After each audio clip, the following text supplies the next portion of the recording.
आज के समय में सोने और चांदी ने घरेलू और अंतर्राष्ट्रीय बाजारों में नई ऊंचाइयों को छू लिया है। पिछले दिनों दिल्ली के सर्राफा बाजार में 10 ग्राम सोने की कीमत 1,22,000 रुपए तक पहुंच गई, जो अब तक का सबसे ऊंचा स्तर है। वहीं 1 किलोग्राम चांदी की कीमत 1,57,000 रुपए तक पहुंच गई।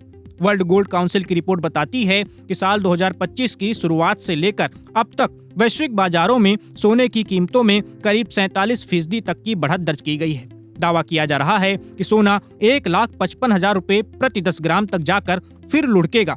हालांकि इस तेजी को लेकर बाजार के जानकारों और ब्रोकर्स की राय बटी हुई है। कुछ विशेषज्ञ इसे एक स्थायी रुख मानते हुए आगे बढ़ने की संभावना जता रहे हैं, यानी सोना अभी और महंगा होगा, चांदी अभी और महंगी होगी। उनका मानना है कि वैश्विक महंगाई, भू राजनीतिक तनाव ने ऐसी राजनीतिक परिस्थितियां पैदा कर दी हैं जिससे इन कीमती धातुओं की मांग अभी और बढ़ेगी।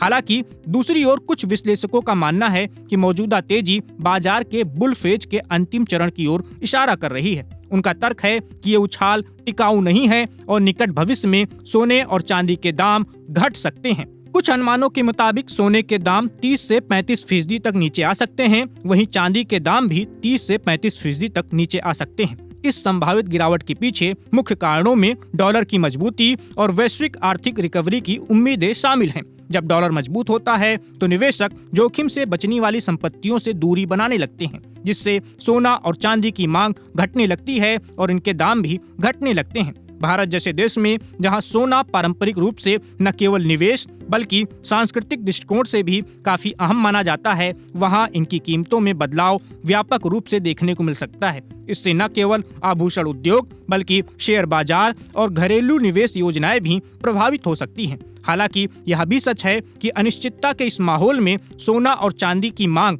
लंबे समय तक बनी भी रह सकती है। ये धातुएं आर्थिक अस्थिरता के समय निवेशकों को सुरक्षा प्रदान करती हैं। फिलहाल विशेषज्ञ यही सलाह दे रहे हैं कि निवेशकों को सतर्क रहना चाहिए और बाजार की गतिविधियों पर नजदीकी से निगरानी रखनी चाहिए।